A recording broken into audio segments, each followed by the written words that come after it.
Assalamualaikum and welcome back to my channel guys. Thank you kepada semua yang telah memberikan sokongan kepada channel aku ni, so that channel aku ni boleh berjaya ataupun boleh grow lagi dekat YouTube ni guys. I really appreciate your support guys. Teruskan lagi sokongan korang. Okay, untuk kisah yang aku nak sampaikan untuk korang hari ni adalah berkenaan dengan satu kes pembunuhan yang memang brutal gila lah boleh kata Okay, di mana seorang lelaki telah membunuh isteri dia guys. Dan macam mana dia bunuh isteri dia ni kan, dia ada dapat satu inspirasi tau. And aku tak tahu lah macam mana orang boleh dapat inspirasi untuk membunuh orang lain Aku tak faham lah. Okay, macam yelah kalau orang nak berniaga ke, nak buat YouTube ke apa kan, dapat inspirasi kan, boleh lah, okay lah kan. Okay, tapi ini inspirasi untuk membunuh orang. Aduh hai, bapak mental weh. Aku tak boleh brain lah macam ni Okay, jadi tanpa masa lagi, macam biasa, nama aku Nas and I am True Crime Storyteller. Let's go.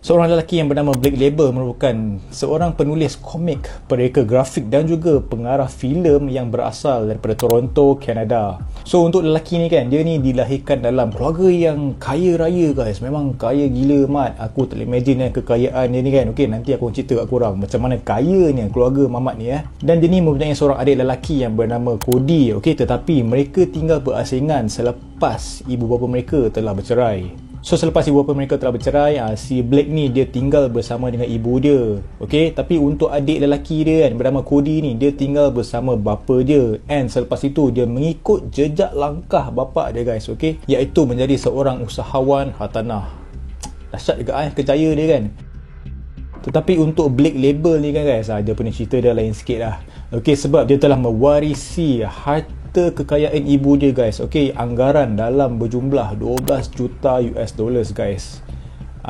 Selepas ibu dia telah meninggal dunia pada tahun 2011. Kan cakap kaya gila mat. Okay, adik dengan bapa kerja jual tanah bagai kan, dia boleh dapat pula kan waris harta ibu dia berjumlah 12 juta weh. Kau imagine kaya mat. 3 tahun sebelum kematian ibu dia kan, si Blake ni kan, dia ada mengarah satu filem guys. Okay, iaitu filem pertama dia, arahan daripada Blake ni yang berjudul Bolt. Tetapi sambutan filem dia ni kan guys, tak berapa dapat sambutan Okay, dia tak dapat sambutan yang hangat macam diharapkan tau. Okay, even dia punya movie ni kan, dia filem ni mendapat markah undian ataupun markah rating dengan hanya 2.5 dekat laman web IMDb. Korang show tahu yang mana kaki-kaki movie apa semua kan. Korang tahu lah website IMDb kan, boleh tengok kan rating-rating movie ni kan. Yang mana bawah 5 macam tak best lah apa benda semua kan. Okay, so samalah dengan si filem si Blake Label ni kan. Aku susah lah nak sebut nama dia ni Aku asyik duk ingat Blake Lively kan. Hey. Tetapi kan guys, 2 tahun selepas itu kan, Blake ni dia telah menebus kegagalan dia pada sebelum itu tau. Okay, dengan sebuah novel grafiknya yang berjudul Syndrome. And dia punya novel kali ni kan dahsyat bai, macam pisang goreng panas weh. Okay, mendapat sambutan yang hangat daripada para pembaca novel tau. Finally jugalah something yang agak menjadilah kan, yang dibuat oleh si Blake Label ni kan.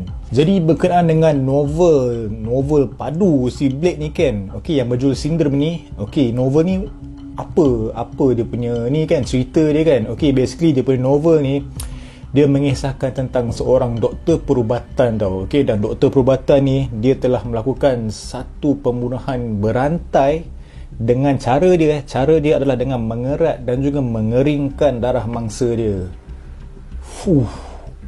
Ada juga kaedah bunuh macam ni kan. Dahsyat betul lah Tapi lama kelamaan kan guys, populariti Blake ni kan, dia somehow tidak berkekalan lama tau. Sebab dia terpaksa bergelut semula untuk mengekalkan rentak dia dalam dunia seni dekat sana tau. Biasalah dekat sana kan, dunia seni kan memang besar gila kan. Yalah, daripada segi perfilman, and then macam dia kan, penulis buku, bagai musician. So dia memang struggle sikit lah, okay, nak nak bagi dia punya status popularity tu macam relevant lagi kan. So dia macam a bit struggle lah pada time tu.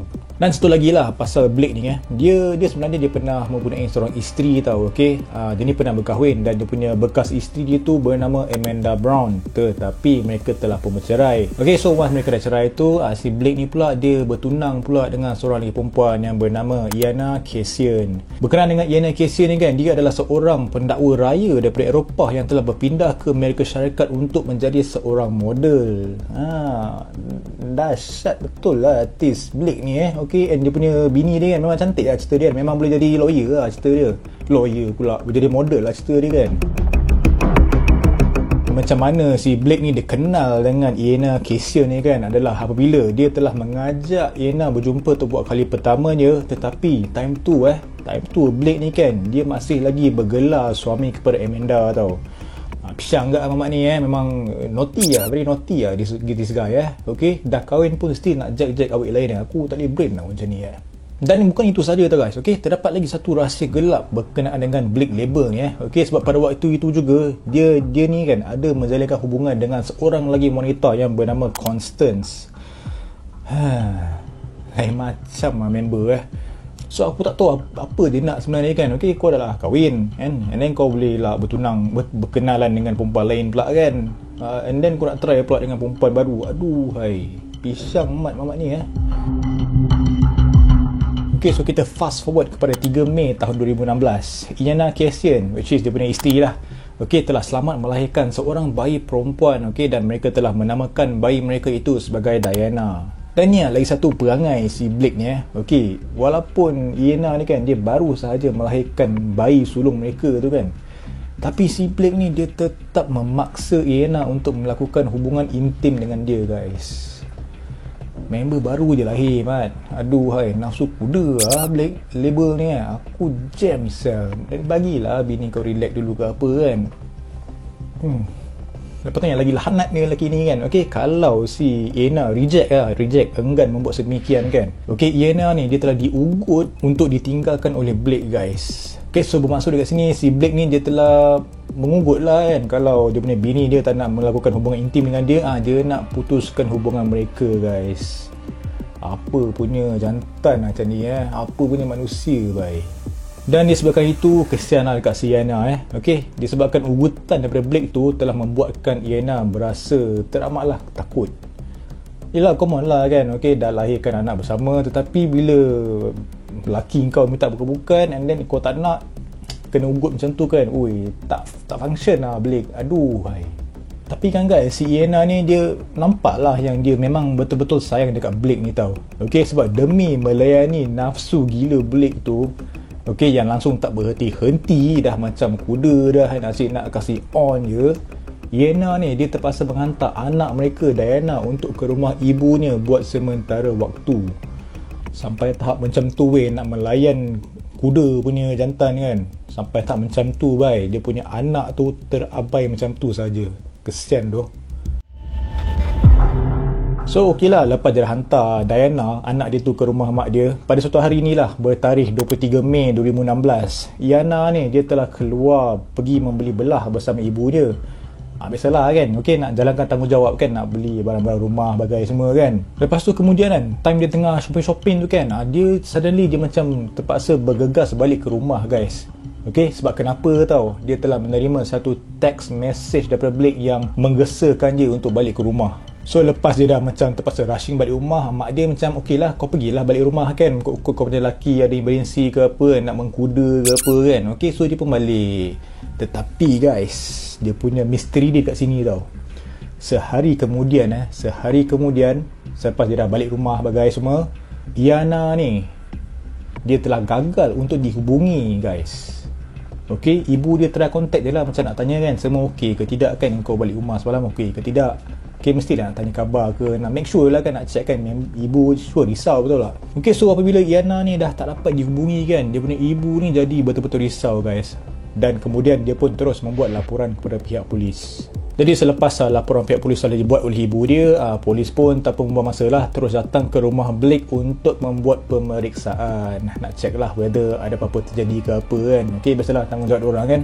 Cuma apabila pihak polis dah sampai dekat rumah Blake ni kan, mereka dapati bahawa pintu masuk rumah dia kan, pintu masuk utama main door dia, didapati berkunci dari dalam guys. Diorang nak try buka, mungkin polis dah ketuk-ketuk tapi tak ada orang jawab kan, okay? And mungkin diorang nak try buka ke apa, tetapi dia telah dikunci daripada dalam. So disebabkan itu, polis pun macam yalah, dah dapat call emergency daripada mak dia kan, and then sampai rumah pula tak boleh buka pintu.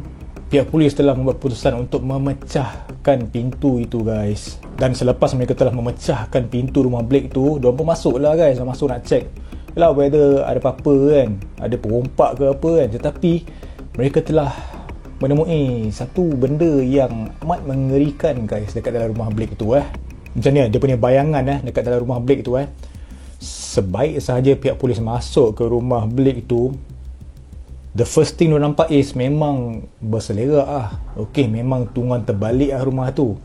Tetapi apa yang menakutkan guys, dalam kawasan rumah Blake tu dipenuhi dengan lumuran darah. Memang everywhere lumuran darah tu tau. Polis memang jam guys, jam, and diorang macam pelik apa pasal teruk sangat ni kan. Memang merata okay, atas lantai lumuran darah, and then yalah kat dinding semua kan. Cuma apa yang pelik kan guys, bila polis dah masuk rumah Blake tu, dah nampak semua berdarah semua kan, tiba-tiba mereka terdengar suara jeritan Blake daripada bilik utama dia dekat atas tau. Okay, master bedroom cerita dia. Okay, dan apa yang dijerit oleh Blake itu adalah dia menyuruh pihak polis untuk beredar daripada rumah dia itu, and dia cakap yang si Iana ni tak ada dekat rumah. Kau ingat polis nak caw ke Blake? Dah masuk rumah kau dah penuh darah kan, memang tak caw lah cerita dia. So bila polis dah macam sedar lah, macam something is not right kan, ada benda yang telah terjadi kan, mereka terus pergi ke bilik Blake and merempuh masuk dalam bilik dia guys. Dan okey lah, tadi rumah Blake berlumuran dengan darah kan. Okey, ini dekat bilik lahanak ni kan, bilik si Blake ni. Once polis rempuh bilik dia, apa yang diorang nampak is terdapat satu mayat manusia yang terbaring atas katil, dan mayat tersebut sedang terbaring tanpa kepala guys. Dan mayat itu memang tak lain tak bukanlah Iana Kasian. Dan dekat sebelah mayat Iana yang tak ada kepala tu adalah anak dia, Diana, yang sedang terbaring. Tetapi Diana ni selamatlah, tak ada apa-apa kecederaan lah yang telah terjadi kepada dia. Jadi segala pemeriksaan forensik lah yang telah dilakukan ke atas mayat Iana tu, polis percaya yang Iana ni dia telah dibunuh oleh Blake dengan cara kulit pada bahagian kepalanya dicabut hingga nampak tulang tengkorak dia guys. Okey, dan lagi kejam is telinga Iana telah dikerat dan keseluruhan darah pada tubuh badannya telah dikeringkan. Macam pernah dengar kaedah ni Okey, daripada mana dia dapat inspirasi ni? Daripada mana dia dapat idea untuk membuat pembunuhan macam ni ke atas Iana? Mental mat. Dan bukan itu saja guys. Okey, terdapat satu lagi fakta berkenaan dengan forensik mayat si Iana ni kan. Kulit muka Iana diyakini telah dirobek selain terdapat kesan lebam dan juga gigitan. Aku tak tahulah apa si Blake ni buat kat mayat dia kan, tapi bagi aku ini macam sikit lagi nak jadi cannibal Dan apa yang dapat dipastikan lah, okey, Iana ni dia diyakini masih hidup sekurang-kurangnya selama 8 jam selepas kulit kepalanya dicabut dan juga dikerat pada sebahagian anggota badan dia. So benda macam ni ia bermaksud yang si Iana ni dia telah mati dalam keadaan yang sangat-sangat terseksa guys. Aku tak tahu lah. Bagi aku ini one of the, walaupun ni bukan serial killer kan, tapi wicked doh cara dia bunuh isteri dia. Okay, ini off topic sikit lah. Okay, dalam banyak-banyak true crime yang aku cover kan, aku boleh katakan ini Walaupun banyak lagi pembunuh lain yang makan-makan orang ni kan, tapi ini bapa lain macam bai. Dia buat dekat bini dia betapa seksanya weh. Yana Kasian pada time tu aku just tak boleh imagine lah. Dan macam biasa guys, okay, dalam setiap true crime yang aku ceritakan, okay, dah ada pembunuhan semua kan. Apa motif kan? Apa motif mangkuk ayun kuda ni kan? Okay, tapi sampai sekarang kan, dia punya motif tu tak jelas guys. Tak ada siapa tahu apa sebenarnya yang berlaku pada hari kejadian tersebut weh. Cuma macam aku cakap tadi lah, okay, cara pembunuhan Blake tersebut dia hampir serupa seperti yang digambarkan dalam novel grafik Syndrome, dia punya karya dia sendiri guys.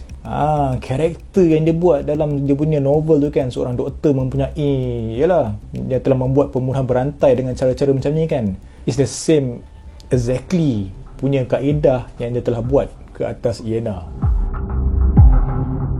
Jadi berhubung dengan keputusan pembicaraan kes pada bulan Jun tahun 2018, Blake yang merupakan satu-satunya suspek utama telah didapati bersalah melakukan pembunuhan peringkat pertama, lalu menerima hukuman penjara seumur hidup tanpa diberikan peluang pembebasan secara bersyarat.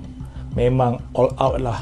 Okay, dia ni telah dijatuhkan hukuman kan. Tetapi aku rasa orang lain pun akan fikir macam jadi macam patut kena hukuman mati je kan. Okay, tetapi yalah, keputusan pembicaraan kat sana kan, kiranya even though dia tak ada kena hukuman mati ke apa, but still dia meringkuk dalam penjara kan, and dia tak boleh keluar langsung, which is selamat lah orang lain Tapi tu lah kejam sangat lah mangkuk ayun ni.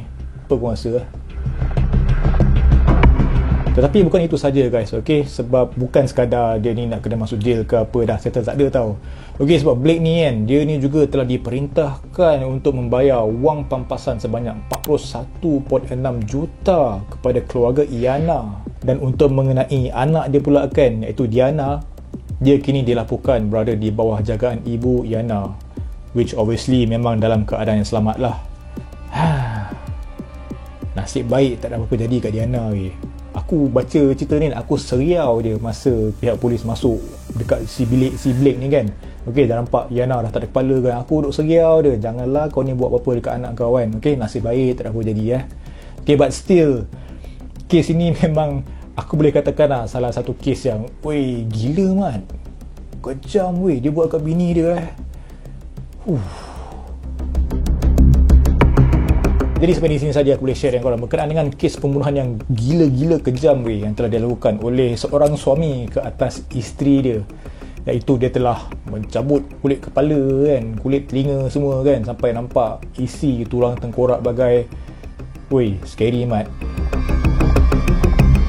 Okay, aku katakan this is one of the most yang brutal punya murder lah. Okay, kisah yang paling brutal lah yang aku pernah baca Walaupun bagi aku cerita ni macam agak pendek kan, tetapi cara dia bunuh isteri dia dengan daripada mana dia dapat inspirasi dia kan, bagi aku next level punya mental lah guys.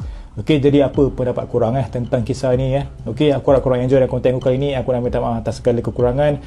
Dan keep on supporting my channel. Jangan lupa untuk subscribe, like dan juga share. Okay, share kepada kawan-kawan korang semua.